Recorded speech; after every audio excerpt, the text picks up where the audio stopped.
Hey guys, this is Tim Picciott with the Liberty Advisor, and today we've got a great show coming up. We have the legend Walter Block on the show, and some of the things we get into are how can you be an anarchist and a Trump supporter at the same time? And we've got all these timestamps below, so if you guys want to skip forward directly to that, be my guest. And I know a bunch of people's heads are going to explode from that statement all the way around. We also have Dr. Block's take on Bernie Sanders, whom he used to run track with in college, and also his take on Tulsi Gabbard as well.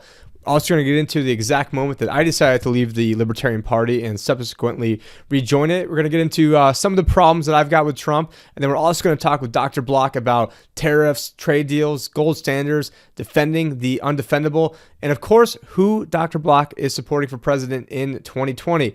Also get to hear Dr. Block's claim that Mike Pence would do better in the general election than Donald Trump. I think that's sort of an absurd statement. I'll let you guys be the judge of that. And you'll also see Dr. Block get a tiny bit upset when I suggested that I went from being a minarchist to an anarchist after the election. I really thought that, judging by what I saw from the outside looking in, that he went from being an anarchist to a minarchist, and you'll get to see his reaction and commentary towards that. Welcome everyone to a very special edition of the Liberty Advisor Show. I'm your host, Tim Picciott, and today we are joined by legendary libertarian economist, Dr. Walter Block. Now, before I get into his bio, I just want to set the stage that there is a very good cross-section of people who are going to be listening to this.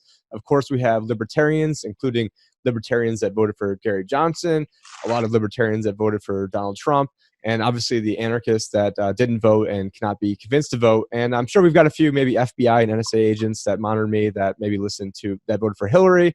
But anyways, we have a diverse crowd of anarchists, libertarians, and Trump supporters, which is why I wanted to set the stage, because Dr. Block is probably the most famous libertarian that was pro-Donald Trump outwardly. I know he created, I think he was patient zero for the Libertarians for Trump movement, at least when it comes to the celeb libertarians. I know Doug Casey was also pretty pro Donald Trump, but I know there's some asterisks next to that statement, so I don't want to put any words in his mouth. Well, I just also want to set the stage that I don't follow a lot of the libertarian economists super closely. And I'm talking about obviously guys like Dr. Block, Bob Murphy, Tom Woods, because a lot of time I am doing my own research. But anyways, what I really wanted to get into today, and why I wanted to have Dr. Block on here, is because since he is the most probably preeminent pro-Donald Trump libertarian there is, I was probably running and probably still do have the largest Facebook page for libertarians that went the way of Donald Trump. Now, I've got a little bit different take on where sort of my support for Donald Trump is now. But first, I want to go over Dr. Block's bio, which we're going to read the abbreviated version because the full version is almost like another book because he's accomplished so much. But Dr. Walter E. Block is the Harold E. Wirth Eminent Scholar, Endowed Chair, and Professor of Economics at Loyola University, New Orleans. His PhD was from Columbia University. His interests include Austrian economics and libertarian theory. He has published almost 600 articles in referred journals, 27 books, and thousands of op-eds. He lectures globally at university campuses, businesses, and civic groups. He has a series on privatization of everything, including roads, oceans, and space. His most popular books are Defending the Undefendable, versions 1 and 2. And he is now working on volume 3 in this series, plus a libertarian analysis of abortion. So obviously, Dr. Block is not one to shy away from controversy, given all these subjects that we're talking about today. His main claim to fame is that he once shook the hand of Ludwig von Mises and never washed his hand afterwards. It is now pretty dirty, but if you shake his hand, you can channel his inner hero of his. And Dr. Block has also been named number 46 on the top 100 list of most influential libertarians.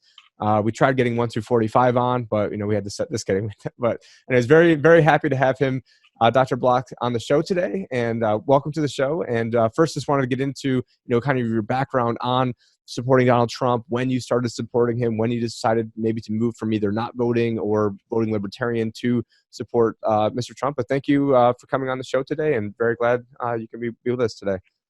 Well, thanks for having me on the show. It's a delight. Thank you. Can we sort of get into when you decided that you would start supporting Donald Trump? And I wasn't sure if you were always supporting libertarians or if you were more anarchist and just didn't vote at all. But when was sort of your thought process of when you decided that you would swing your support for Donald Trump in the 2016 election? Well, first, let me just say that anarchists are not people who can't vote or who don't vote. I'm an anarchist. I vote. I was a member of the Libertarian Party before the National Party started. National Party started, I think, in 1970 or 71 in Colorado, and I ran for Assembly, New York State Assembly in 1969, because we had a Libertarian Party in New York State where I was then. So I think it's incorrect to say that anarchists don't vote, can't vote, and if they vote, they're incompatible with anarchism. Anarchists just want to have no government, but just because we want to have no government doesn't mean we can't vote for the lesser of two evils. You know, there's a joke. The Economist was asked, "How is your wife?" And the answer was, "Compared to what?" Well, in 2015, Donald Trump was running against Hillary. Well, before he was running against Hillary, he was running against about 16 or 17 other people for the Republican nomination. And I supported Rand Paul because I thought Rand Paul was the closest to libertarianism. By the way, Ron Paul also ran for office, ran for president. He ran for Congress from Texas, and he won a lot of seats in Texas. And I certainly supported Ron and Rand. But when Donald got the nomination of the Republican Party, it was a choice between him and Hillary. And actually, you know, I favored Bernie over Hillary. Why did I favor Bernie over Hillary? First of all, because I went to high school with him. We're on the track team together. I was sort of a buddy of his, but more seriously, he was more for peace than Hillary. He wanted to bring the troops home, and Hillary was a warmonger. And Donald, so I supported Bernie vis-a-vis Hillary, even though their economics is horrible, but, you know, the lesser of two evils. And then Donald was running in 2016 on a peace platform. He was saying, well, you know, why do we have soldiers hither, thither, and yon? I'm putting words in his mouth. He didn't say it quite that way, but, you know, let's bring some of the troops home. Let's make these other people pay for the troops that are there. Why do we have, I think it was 800 military bases in 130 different countries? And there are only about 230 different countries in the world, and we've got soldiers in 2/3 of them. You know, and Donald was saying, what's that? And also, Donald seemed a little bit better on economics than Hillary, so I supported Donald. And I was instrumental in starting two groups with co-sponsors in both cases. One was Libertarians for Trump, and we got about 4,000 signatures on that. And then I also started this thing called Scholars for Trump. Why Scholars for Trump? Well, because the major media was saying that the only people that would vote for Donald would be stupid rednecks and, you know, hicks or whatever. And I wanted to get people with a PhD or a medical degree or a law degree, some advanced degree, and say, yes, I supported Donald vis-a-vis Hillary. And we got about 150 signatures on that, which not as much as the Libertarians, but that was a more select group. So I supported Donald because he was better on economics than Hillary. Hillary was more of an interventionist. Donald's a businessman. He was against regulations. He said, you know, for every new regulation, we got to get rid of 2 regulations, which endeared him to me. And he also said taxes are too high, which also endeared him to me, whereas Hillary never said taxes are too high. I don't think she ever met a tax she didn't like. So I had no compunction in supporting Donald vis-a-vis Hillary. Now, look, if it was Rand Paul versus Donald, or Ron Paul versus Donald, or you, or Lou Rockwell, or anyone else, I wouldn't be picking Donald. He's not a libertarian. He's sort of got no philosophical background. He's got tendencies here and there, and his tendencies weren't all that bad. Well, they were better than Hillary, so I supported him, and I had no problem with that.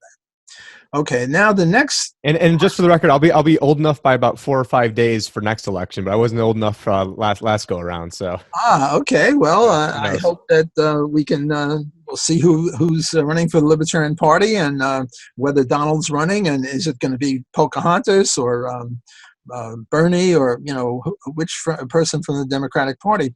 I will say that of all the Democrats, I like Tulsi the best.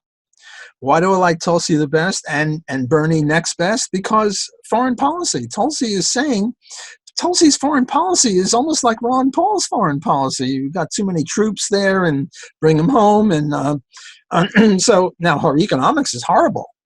But foreign policy is pretty important. And foreign policy determines economic policy, not the other way around. You know, there's the dog wags the tail. The tail doesn't wag the dog.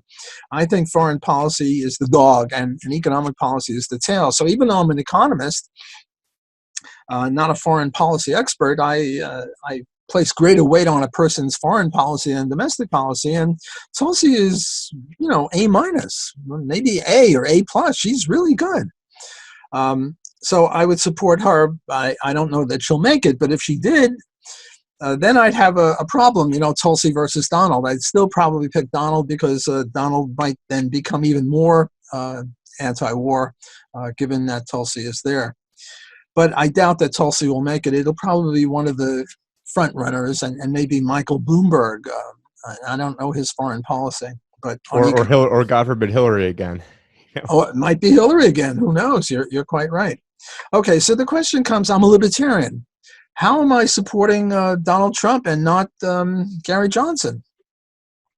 Well, first of all, Gary Johnson was not the best libertarian presidential candidate we've ever had. Better than Bob Barr. Anybody's better than Bob Barr, but, he stepped on his tongue. He didn't know where place in Middle East. I don't even know it anymore. I'm stepping on my tongue. And also, he was a little weak on should we compel the Christian to bake a cake for gay people? I mean, that's not cool. To compel a Christian baker to bake a cake for gay people when he didn't want to, and Gary Johnson saying, yes, we should compel him to do that. Not exactly libertarian. And his stance on the Federal Reserve, they asked him, about the Federal Reserve, and instead of saying end the Fed or getting philosophical that shouldn't exist, he's like, well, I don't really necessarily agree with the dual mandate, some wishy-washy, I can get that from any answer from anyone else. I mean, just crap, in my opinion. But still, okay, so he wasn't that great, but still, what do they say? Sure, he's a son of a bitch, but he's our son of a bitch.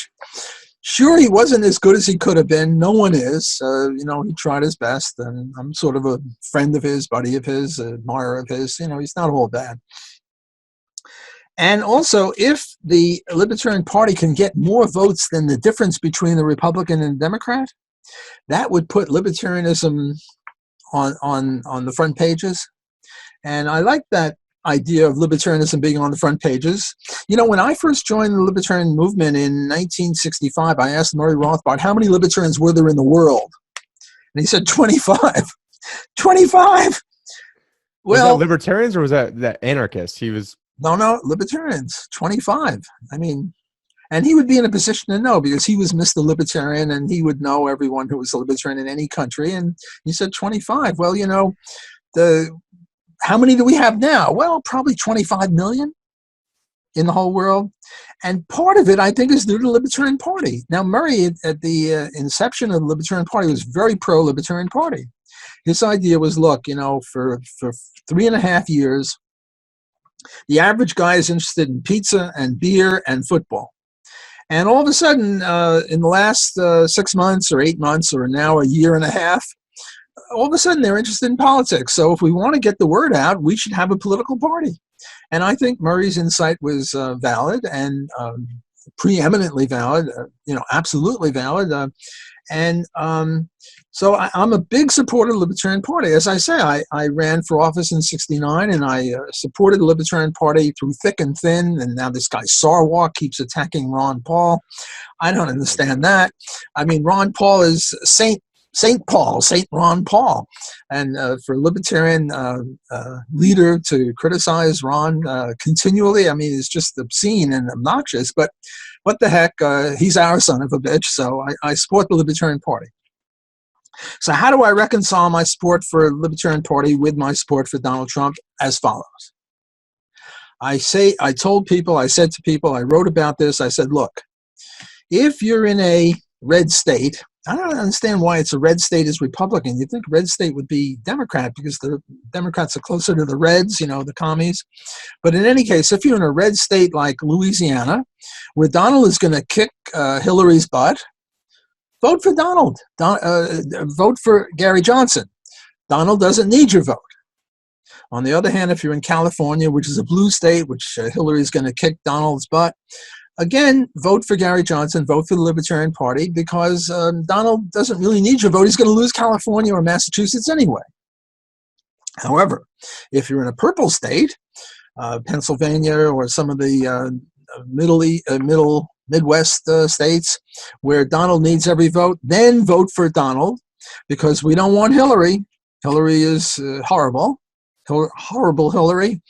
And in that way, how many purple states are there? 6, 8, 10, not that many. So for 40 or 45 states, we're supporting the Libertarian Party. And for 5 or 8 states, we're supporting Donald. So we can sort of have our cake and eat it. I like that idea, having our cake and eating it too, namely achieving 2 goals which seem to be a little inconsistent with each other. 1, we don't want Hillary, and 2, we want to promote the Libertarian Party. As bad a vehicle as it is, we still want to promote the Libertarian Party. So if we do that, we can promote the Libertarian Party in 45 states, and in 5 states not promote them, and every state help with Donald.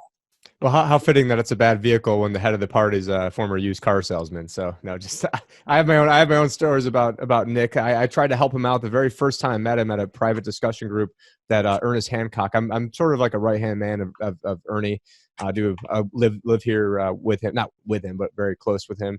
And yeah, so he invited me to a group. I told basically Nick that, hey, I did all this different stuff. I'd love to help him out. And he said, listen, anyone who even thought about voting for Donald Trump has no place in this party whatsoever. We have a natural ally with the left. Basically it was a gigantic FU to my face at this really small private event that I came to him with no animosity.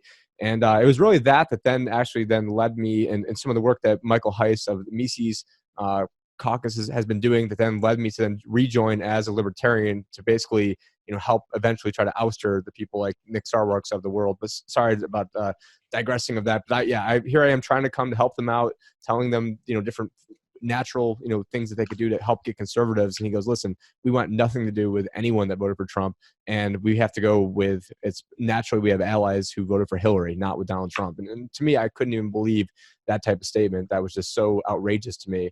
And I wasn't there helping his mayoral run, even though I live in Phoenix. So yeah, sorry about the little aside on the libertarian inner politics. Well, I'm a fan of Ernie Hancock. I've been on his show several times. I don't get much of a word in, but I've been on his show many times. He's very valuable. By the way, I resist your denigration of used car salesmen. As you mentioned, I'm working on defending 3, and I might put the used car salesman in there. Okay. Used car salesmen are very important. We have to have used car markets, and they help with that. So I don't denigrate Sarwark for being a used car salesman. If anything, I applaud that. Well, then I guess you could go with lawyer and DC Politico. So I don't know, between like one of those 3, but maybe all 3 of those. I favor all 3, and this idea, are we left or right? Lou Rockwell and Hans Hoppe of the Mises Institute are saying, we're part of the right. Ernie Hancock and others are saying, no, we're really part of the left. I say, no, we're sui generis, we're unique, we're different than them. Yes, the right is a little bit better on economics than the left, and the left is a little bit better on personal liberties than the right, but neither of them are very good on economics nor personal liberties, whereas we're good on both. And foreign policy, we're excellent on all 3. So we are not of the left, we are not of the right, nor are we moderates. I sometimes call myself Walter Moderate Block just as a joke. I mean, this whole left-right spectrum, usually I get right in the middle because I answer all the economic questions on the right and all the personal liberties on the left, so I'm a moderate. No, libertarians are unique. We're different. Rather than a left-right spectrum, we should have a triangle. And we are equidistant from our friends, the conservatives, and also our friends, the liberals or the progressives. We're different than them. And I resist both claims that libertarian is part of the right or it's part of the left.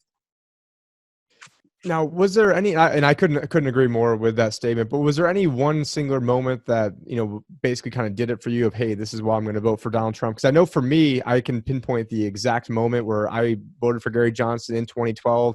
I do Ironman triathlons, and so does Gary Johnson, so I respect him a lot. I was, went to campaign events out in 2011 when he was still a Republican for Gary Johnson. And then here I am. I remember exactly when it was. It was August of 2016, and it was Bill Weld giving an interview that said something to the effect of, someone asked him about handguns. He goes, well, or AR-15s. He goes, well, we know AR-15s are dangerous, but the real problem are handguns, which are vastly more dangerous than AR-15s, and we need to limit them to, I forgot the exact verbiage he used, but 6 bullets or some crap like that. And it was at that exact moment that I decided, you know what? I'm sick of the Libertarian Party. We've got libertarians talking about gun control. That was the final moment that did it for me. It was like August 12th, 2016. So there was an exact moment that I can pinpoint. So then I started it's called Libertarian Advisor. Then I ended up getting pissed off at Star Work and switched it to Liberty Advisor. And now I'm back into the Libertarian Party to try to, affect it from the inside. And the only small thing I would criticize what you said is Ernie definitely doesn't think libertarians more left. He's more the anarchist of, hey, you're still voting. We don't even care. But other than that, was there any singular moment like I had that decided for you to push from one way to another? Well, again, Murray Rothbard used to say every dog gets one bite. Gary Johnson gets 5 bites, but he really had 10, and that's too many. He was not a good spokesman for libertarianism.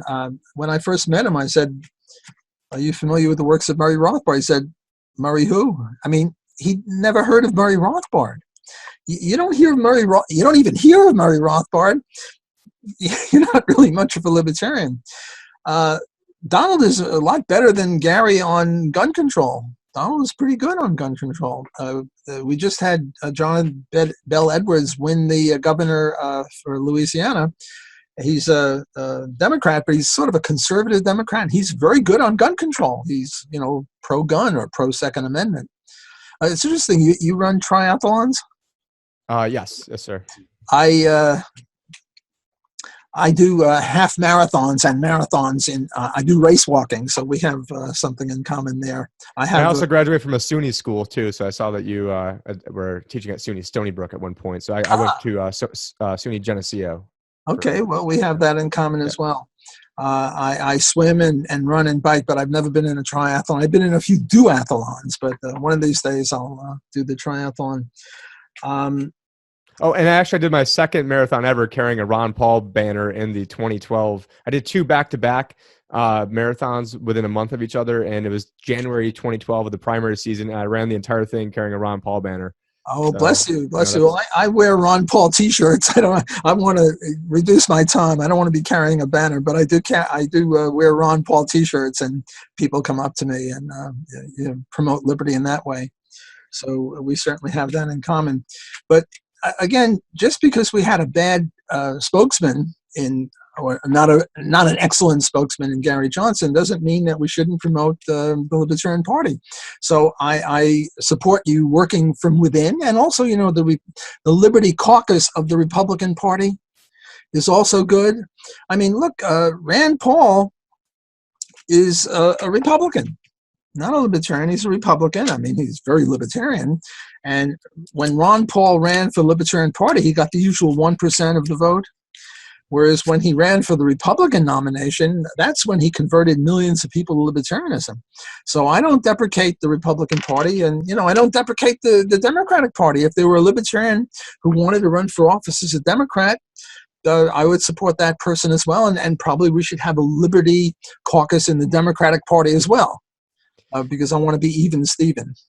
Yeah, I mean, I'm for a full 360, just try to get spread liberty all the way around. But I don't think it means I feel like a lot of the current establishment within inside of the Libertarian Party wants to move it more to the left. At least is the perception that I get from people that I talk with. And I don't spend my day to day inside of the Libertarian Party. It's just what I hear about inside baseball from Ernie and a few other people. But I know personally my stance for Donald Trump has changed a little bit. I feel like I went from basically minarchist more basically towards anarchist after the election, and just my perception is maybe you went more from anarchist to minarchist. But then again, you set the stage for the previous half an hour of where you are, and I see now where you stand exactly on that. But going forward, are you? I know personally, I have a lot of problems with Donald Trump because for me, my big issue was the Federal Reserve. Another big issue was gun control, and then I see essentially with putting guys like Gary Cohn in, who was a pro carbon tax, big time Hillary supporter, and for me, it's like I'm not going to I didn't bust my butt to get a guy like Gary Cohn in there, or a guy like Reince Priebus, or a lot of these other, snakes like John Bolton that he had in there that eventually came back, to bite him. And it was the day that he picked Jerome Powell. I had a podcast that came out that day where I was, very, very upset. It wasn't family friendly radio. I was so pissed that he put Jerome Powell in there that, at that point, I thought the rest of the presidency was wasted. Then, it only took about 40, 50 days to start bombing Syria. And I know the reasons why he was doing that and different war gaming that's going on to appease the neocons. And, it's a big mess when you're inside of that framework. But I think he was trying to be too nice to the left, work with his enemies, when really, they've got, as Chuck Schumer said, 7 ways to Sunday to try to get you out of there. And so at this point, I think he sort of lost he didn't have that Ron Paul philosophical, the Federal Reserve is bad. And when he was running, it was on a stance of, look, the Fed's doing political things to help Hillary and Obama out, and they're keeping the rates way too low just to help them out. And now he's in there, and now he's complaining that the rates aren't low. And he's actually has advocated a little bit for negative interest rates. And so for me, and I am sort of in a red-purple state in Arizona right now. And so, I did vote for Gary Johnson in 2012, voted for Donald Trump in 2016. And really, I'm not, entirely sold. I mean, it would more leaning towards either not voting or advocating for like a Jacob Hornberger in the Libertarian Party, or maybe like an Adam Kokesh, but probably more Hornberger. Or, I probably could be convinced for Tulsi Gabbard as well, just to throw a monkey wrench into the system as well. But for me, for Donald Trump, enacting some gun laws was way too much for me. And then, bombing, getting all the stuff that's going on with Syria right now. I know he talks about leaving, but talking about leaving, and he takes troops out of there and puts them into Saudi Arabia. I feel like a lot of us just talk, and the first 2 years were wasted. And now we've got, $1 trillion deficit, $989 billion, but it's really 1.2 if you count the, I don't need to tell you this stuff. So when it comes to, advocating for Donald Trump going forward, are you dead set on, going to definitely vote for him in 2020, or you're still sort of a free agent that, wants to see certain things, or maybe you don't have your mind up? So I want to see if you can get a comment on that. Well, you raised a lot of issues. Let me talk about 2 or 3 of them. First of all, the minarchist versus the anarchist business. I was converted to libertarianism. I was a Bernie Sanders socialist when I was in high school and halfway through college. And then Ayn Rand came to speak at Brooklyn College, and I linked up with her, and she converted me to minarchism. And then I met Murray Rothbard, and I've been in I met Ayn Rand in 63. I met Murray in 65, and I've been an anarchist since 65, and solid anarchist. I sometimes joke, that I'm not really an anarchist because we should have a government, and the function of government should compel everyone to read Man, Economy, and State, and that's its only function. So I just sort of kid around when I say I'm a minarchist, but I'm an anarchist, and I see no incompatibility between being an anarchist and voting and taking an interest in politics. Murray was a political hound, and he's an anarchist, so there's no incompatibility there. You're quite right. There is a tendency in the Libertarian Party to move toward the left. This group called the Bleeding Heart Libertarians. And what I call, the way I see the libertarian movement is that there are 5 levels. The top level is anarchist, laissez-faire anarchist, right-wing anarchist, whatever you want to call it, Murray Rothbard. The second level is minarchist, and the people most associated with minarchism would be Ayn Rand and Robert Nozick. The third level down would be constitutionalism, Ron Paul. And why is it a little lower? Because Ron Paul says whatever the Constitution says, and interpreted by judges like Ron Paul or Andrew Napolitano, not the present Supreme Court. And they add post offices and post roads. And one of my books is we should privatize roads. So that would be the third level. The fourth level of libertarian, I would say classical liberals like Milton Friedman and Friedrich Hayek, they're pretty libertarian, but they allow a little welfare and a little of this, a little of that. So they'd be the fourth level down. And the fifth level down is, I call them thick libertarians. Thick, not sick, thick libertarians. What are thick libertarians? Thick libertarians are people who say that in addition to the non-aggression principle and private property rights based on homesteading and free association, we have other things that are part of libertarianism. For example, you have to love gays. Have to love gays? What's got, look, the libertarian position on gays is they're like anyone else, and no one should use violence against them, period. And if you want to discriminate against them, fine, because you can discriminate against anyone. Another one is that these lefties around Reason magazine have, is you have to favor interracial marriage. No, you don't have to favor interracial marriage. I mean, our view on interracial marriage is roughly like our view on chess or checkers. Namely, we have no opinion on it. It's irrelevant. And the idea that you would import extraneous things into libertarianism is an attempt to hijack libertarianism. Look, you and I are athletes. We do marathons, half marathons, swimming, biking. Suppose we said that in order to be a good libertarian, you have to be an athlete.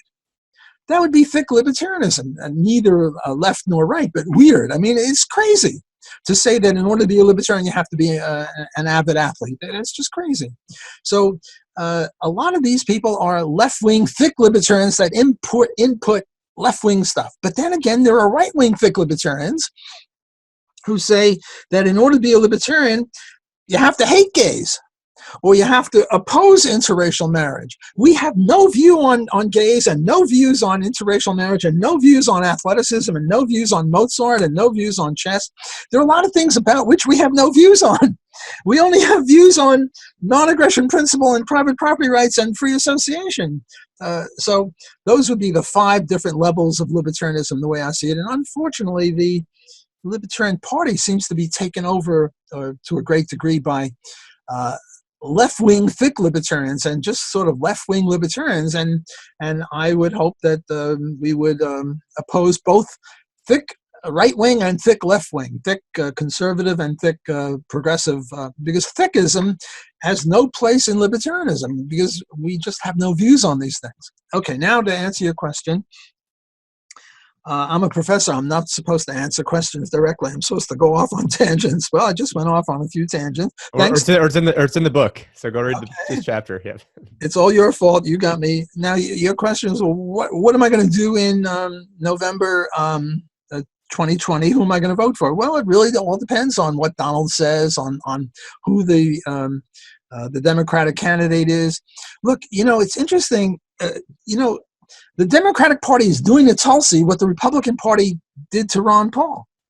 Namely, I remember one time Ron Paul, I forget whether it was Iowa or some other state, and Ron Paul came in second, and they gave first, third, fourth, and fifth. And people said, well, who came in second? And they wouldn't say. It was Ron Paul. And he actually did win Iowa, but they didn't tell him he won Iowa until that he won the delegates until like after the actual election was already over with too. And that's, yeah, I mean, just like the Democratic Party had their thumb on the side of Hillary, not Bernie, the Republican Party had their thumb on anyone but Ron. And the Democratic Party now has their thumb on anyone but Tulsi. Well, if Tulsi wins the Democratic nomination, I would be a little conflicted because she's very good. She's better than Donald on foreign policy. As you say, Donald talks a little bit of pulling troops home. Instead, he pushes them here or there or whatever. He doesn't really do it. And he hires John Bolton to be his advisor. He should have hired Ron Paul or you or me or Lou Rockwell or some sensible person. So if Tulsi gets the nomination, I'm going to be very conflicted. But she probably won't. It's interesting. I don't know the foreign policy views of Pocahontas. I don't know the foreign policy views of any of them except Bernie from 2016. But nowadays, he doesn't talk about that much. So I don't know the views on foreign policy, which I think is very important, of all the Democrats except for Tulsi. And maybe eventually it'll come out. Tulsi will be on the next debate, and she'll probably make her views known about foreign policy, and the others will just ignore her or say, well, she's a racist, or, I don't know, some sort of irrelevancy kind of thing like that. Well, their view is actually whatever Donald Trump's view, and then just the opposite of that besides Tulsi. So Tulsi's the only one that's sort of aligned with him. And I actually think she would beat Trump toe-to-toe, just because she would siphon off a few, because Trump couldn't play up the military going up against a current serving military member. So I think he would actually lose going up head to head. But the Democrats, the fake left, as I like to call them, they can't have someone that's actually anti-war in there, because they only it's only anti-war in name only, in my opinion. Well, traditionally, the left was anti-war and the right was pro-war.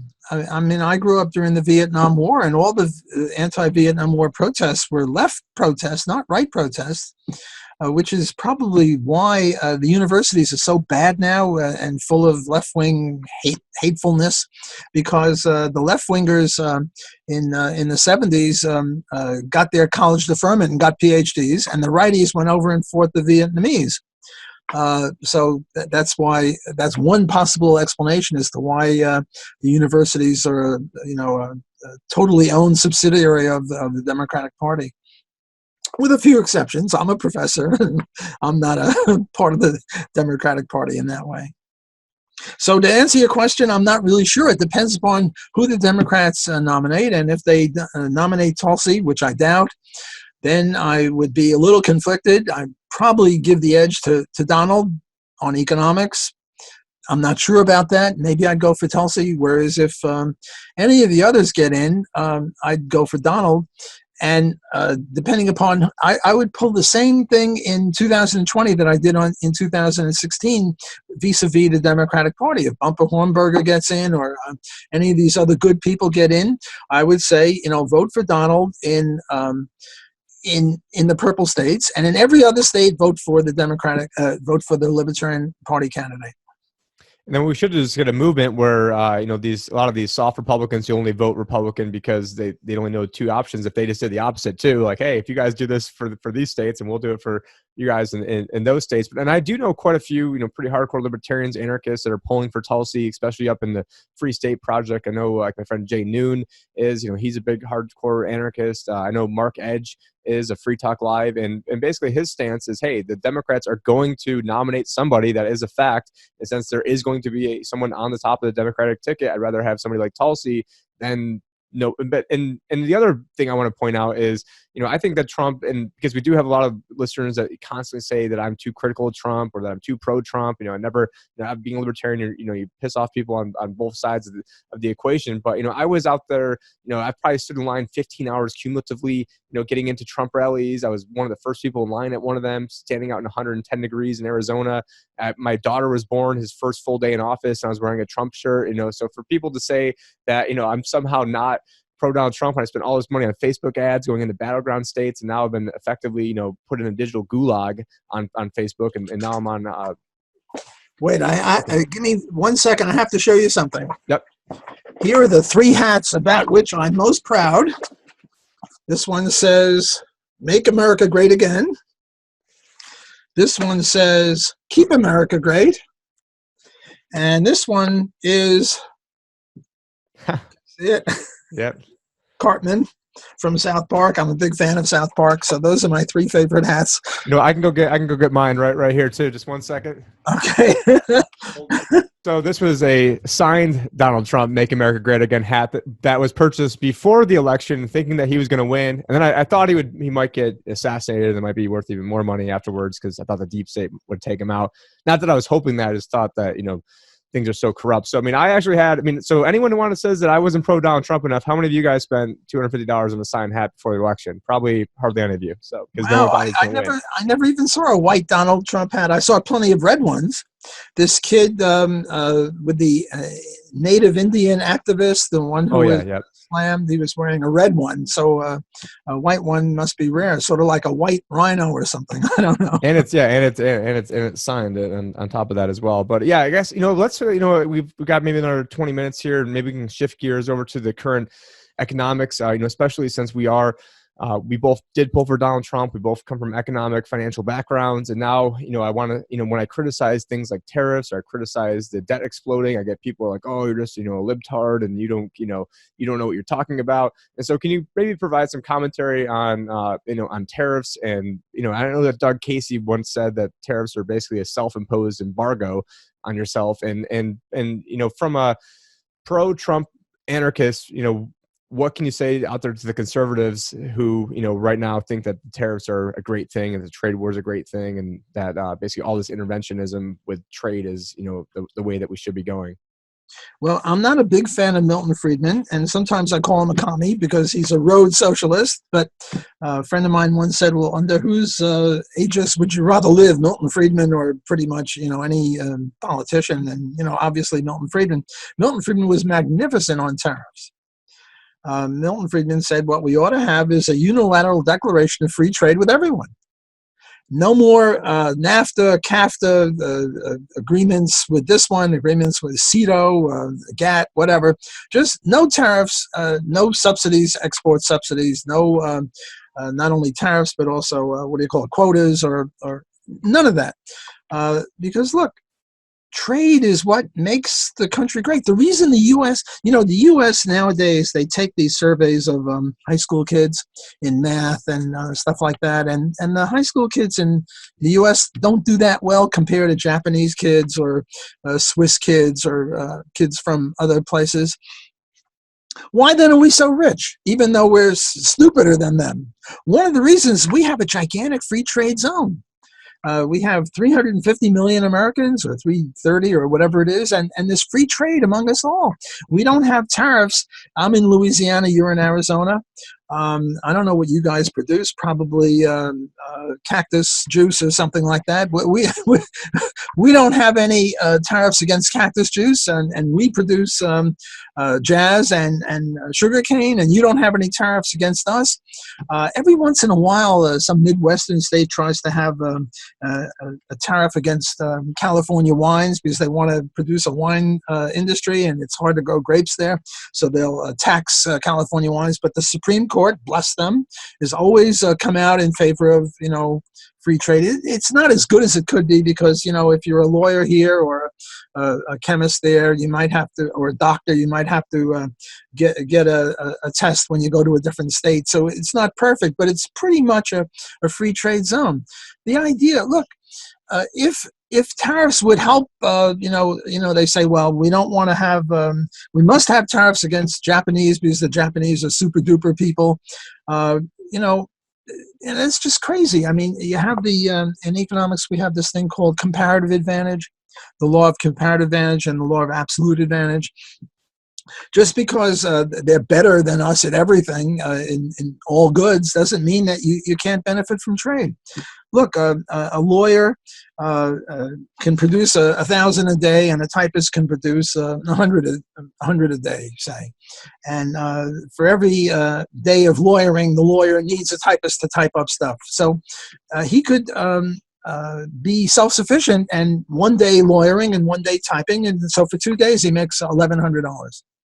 Whereas if he hires a typist, even though he's a better typist than she is, and he has to pay $200 for the 2 days, but he makes $2,000 for the 2 days, and he makes $1,800 rather than the $1,100, you're much better off that way.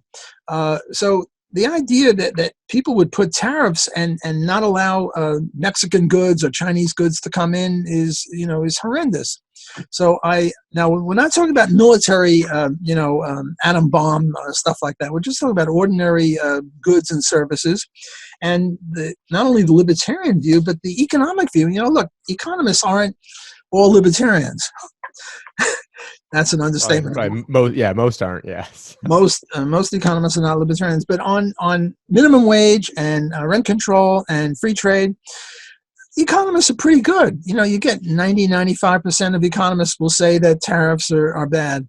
And yet, Donald speaks out of both sides of his mouth on tariffs. Every once in a while says, yes, I love free trade. And then what does he do? He has tariffs here and tariffs there. And, so he really should read Economics in One Lesson by Henry Hazlitt. Or then he'll say the dollar is always going to be the strongest. And then the next tweet is we need to have interest rates below zero. To beat Germany. I mean, the Fed, I favor the gold standard. I'm a Ron Paul, Rothbard person on the gold standard. Not really. I don't favor the gold standard. I just favor free market money. And I note that whenever people were free to choose, they chose gold. Milton Friedman had a series, Free to Choose, which was pretty good. But he's against the gold standard. And yet he says, he promotes free to choose, and when people were free to choose, they chose gold, and yet he opposes gold. So he's not really as good as he could be on money. Where do you stand on crypto? I know you probably just favor legalizing all currencies and let people choose, but is that something? Yes, we favor free market money. And the reason we call ourselves gold bugs is because whenever people were free to choose, they chose gold. So we sort of use gold as a shorthand. But if platinum won, and there was a fair debate between platinum and silver and tungsten or whatever, and platinum won, we'd be platinumists. So we're not like Scrooge McDuck, where we love to have gold go through our fingers or something like that. We favor freedom. We favor economic freedom, and gold is the emblem, the symbol of economic freedom and money. And look at the 100 years before and after the Fed. The Fed was started in 1913, and it's roughly 100 years after that. And look at the oscillations of the business cycle before and after. Before, there were little blips here and there, and after, we had the Great Depression, the Great Recession. The Fed was charged with, keeping the value of the dollar. You know how much the value of the dollar is now? It's roughly 3 or 4 cents. I've lost the track of the latest statistic, but they've dissipated 96 to 97% of the value of the dollar, and we've had business cycles here and there, and yes, end the Fed, and not just monitor the Fed, although monitor the Fed is maybe a step in the right direction, but end the Fed, and the Fed is the Sovietization of the money supply. And the money supply is very important. It's much more important than oil or steel or universities or any other one industry or computers, because money pervades every industry. Every time you do anything, you do it with money, unless you're doing barter, and there's very little barter nowadays. So money is crucially important to the economy, and we've got a bunch of Soviet money people. 12 different committees of Soviet planners. What the hell do they know what the interest rate should be? The interest rate should be based on supply and demand of loanable funds. And if you go back to their dot plots, they've been wrong the entire time. After the crisis that they caused to begin with, they've been wrong the entire time. So maybe now, I know you did bring up Scrooge McDuck, and I think that was one of your examples in the book, Defending the Undefendable. So maybe now, if you want to maybe kind of transition into why the left should, like the misers who are out there, then maybe get into things like heroin and prostitution and all the third rails that you shouldn't touch and then give people, but maybe not give us everything, because we want people out there to read your book as well, and then obviously read the new one that's coming up. So. Okay, well, there are 2 books. Here's Defending the Undefendable 1, and I've got about 30 characters in it, and I sort of modeled it after Henry Hazlitt, Economics in One Lesson, where he had 30 chapters illustrating, that we should look at the short run as well as the long run, and not just for this people, but all people. And so I defend anyone who is either cordially hated or prohibited by law, and yet doesn't violate the libertarian non-aggression principle.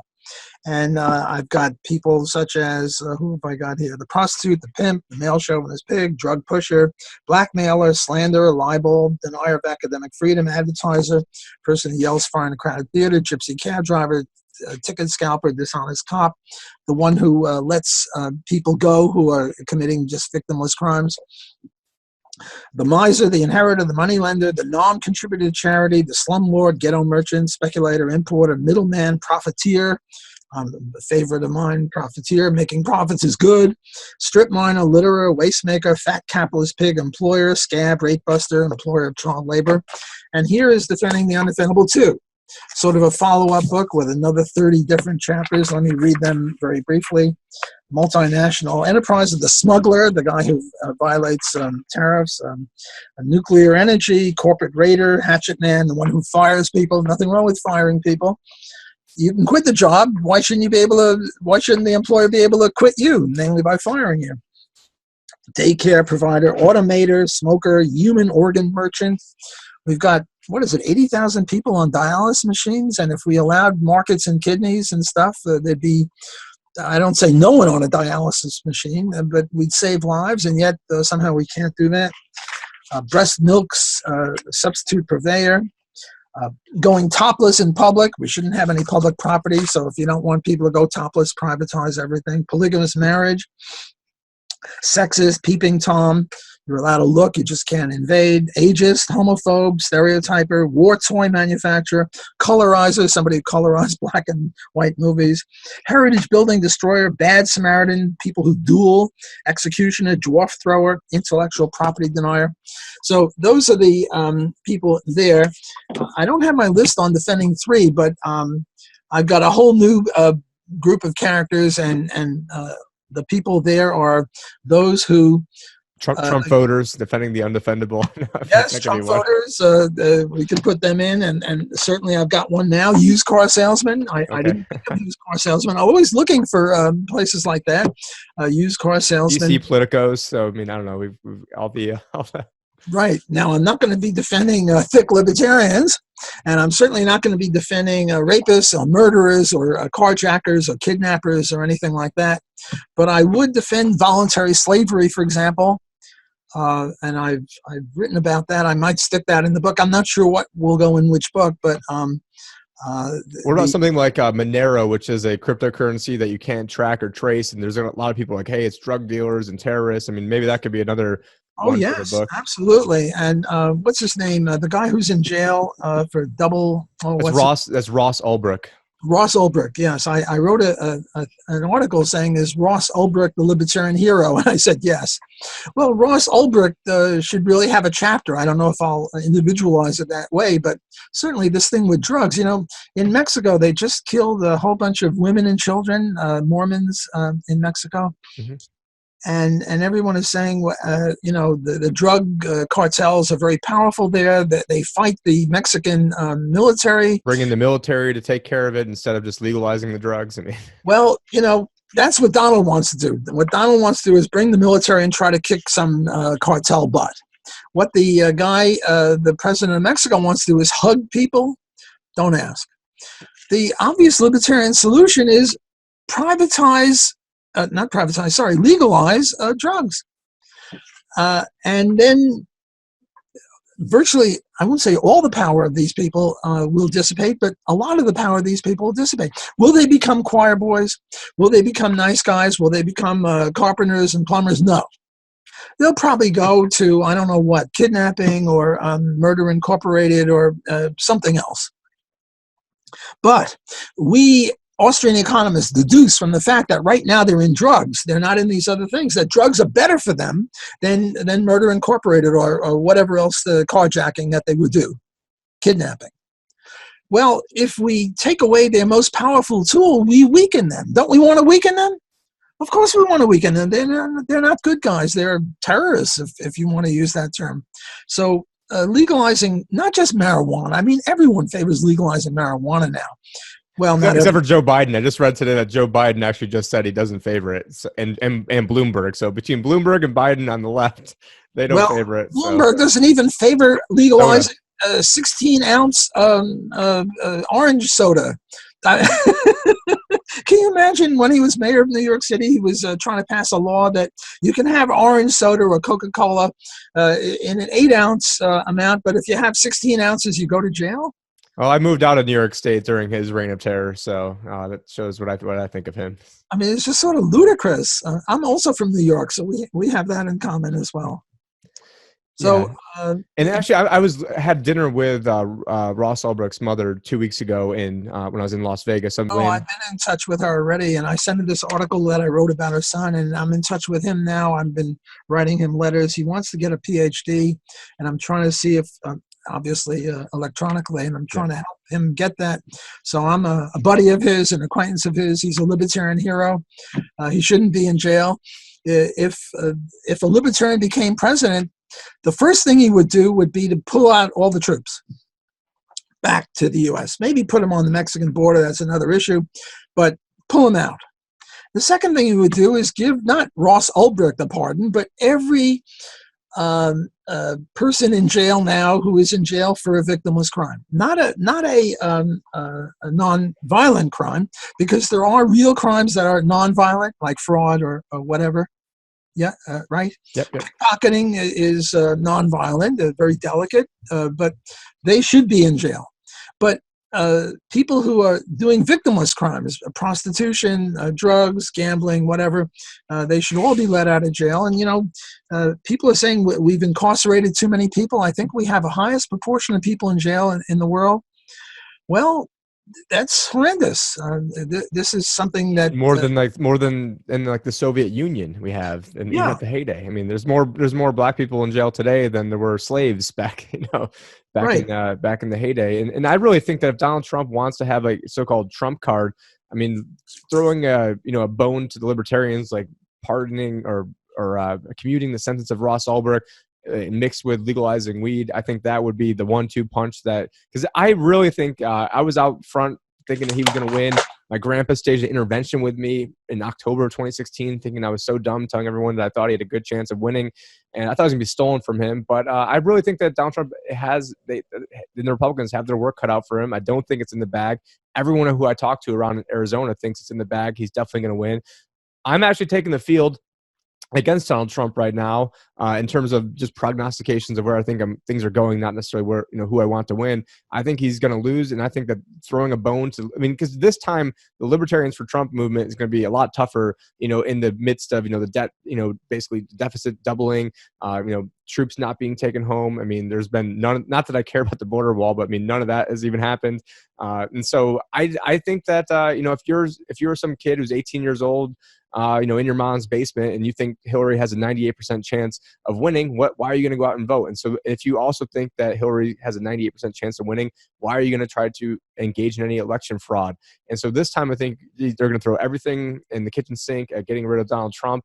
And really, you just piss off, a few percentage of libertarians in a few counties, in a few states, and that's all it really takes. I mean, he won by, a few votes here, a few votes there, and it's not about general public opinion polls. It's about what happens in these, 4 or 5 states in particular, a few counties in those states. Just flip a few libertarians to stay home who voted for him, and boom, he's done. And so I think that the Republicans are way too cocky on the prospects of Trump being elected again. Now, I think that's starting to wane the past 3 months. I think that's, people are more scared now than they were before. But pardoning somebody like Ross Ulbricht and Julian Assange and Snowden, any one of those three, I think are the ticket.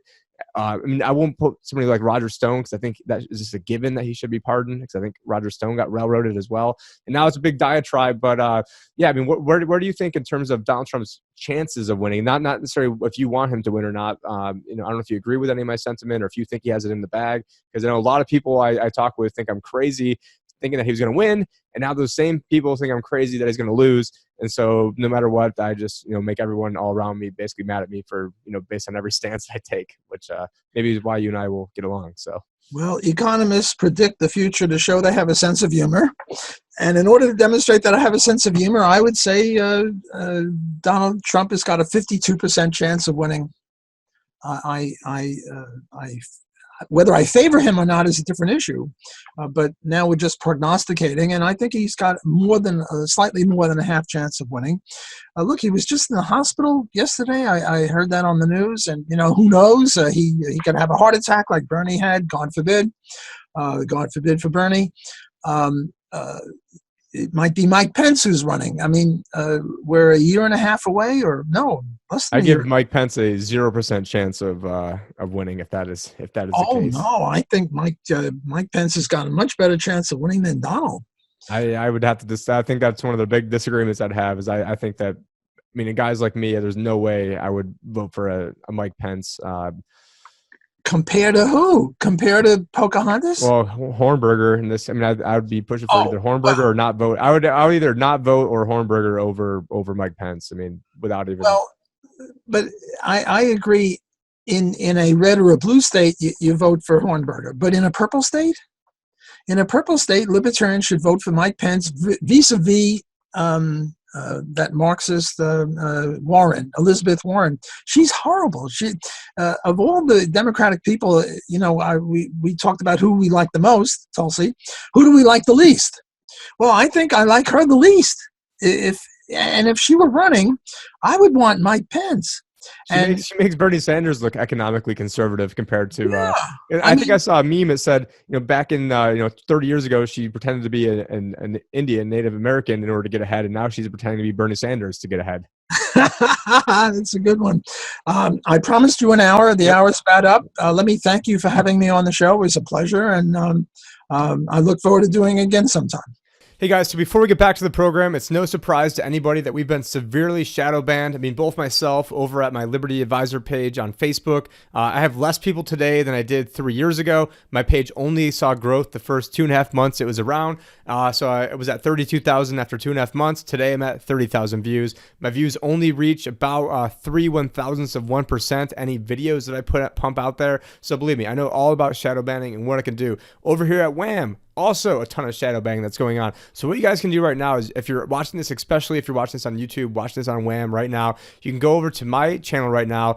It's the Liberty Advisor page. And then on here, you'll see a link for DLive. You guys can click on that. It goes right to my DLive account, which is a great place where you can find live streaming, blockchain alternative.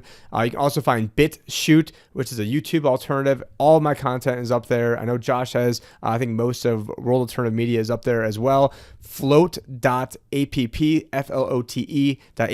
That's our good friends Kingsley Edwards and the soon-to-be Aaron Edwards. And basically, it's sort of like a Reddit meets Facebook meets Twitter meets YouTube meets Patreon. They kind of all put together. New and up and coming, highly recommend that. And then also have my Instagram, which, obviously you're on enemy platform there, so I don't expect that to stay up forever. Now you can also head over to the libertyadvisorshow.com or libertyadvisorshow.com. Not the prettiest website, but you guys can go down here, see all the different podcasts we're on. Actually, not all of them. Some of them. We're on pretty much every place where you can find various podcasts. You get the links for DLive, links for Flote. I wouldn't really recommend Twitch, but that's, up there too. BitChute, I got my personal YouTube page is up there. Then also down at the bottom, you see, mine's not really on that as much. LinkedIn, for those of you who are more professional, can find me there. You'll see also links for Brave browser, which is a great kind of Chrome alternative. Presearch, which is a great Google alternative. Then also another way you guys can get my free ebook, How It's Rigged the Economy. But probably the best way you can keep in touch is actually by texting Liberty Advisor, one word, no spaces. That's Liberty Advisor with an O. And then the number is 71441. So the number again is 71441. Liberty Advisor, one word, no spaces. You'll then be sent basically a link to download this ebook, and then also we'll get you on our text list, which I've only sent out a few texts over the past 2 years. It actually does cost quite a bit of money when you get enough people signed up in aggregate. But this is emergency communications. Let you guys know that we might not be commercially viable after December 10th. So right now is the time to act. And then if you guys get on that text email list, I also have raffles every now and then, and the previous people who were signed up for that are also eligible to win future prizes in most cases. So highly recommend you guys check us out on alternative platforms. We don't know how much longer we're going to be here. So again, please head over to libertyadvisorshow.com or thelibertyadvisor.com. You guys can also support myself. If you don't know who your financial advisor is, or you don't like your advisor, or you don't think your advisor knows as much as I do, I really appreciate the business as well. You guys can go to thelibertyadvisor.com, find out ways that you can schedule with me. Also should be in the link below, bit.ly/booktimp will also bring you directly to my scheduling link. And so unless you directly talk with me, none of this information is, everything here is for educational and informational purposes only. Past performance is no indication for future turns. You guys have an ability to talk to me down below. And so unless we've talked, unless I've personally recommended and advised you to do something, then this is not an advisement. So you guys have no excuses. Now on with the show. Thank you. Ross Ulbricht is serving a double life sentence without parole for all nonviolent charges for creating a website. Please help free this peaceful man. Go to freeross.org and sign and share the petition.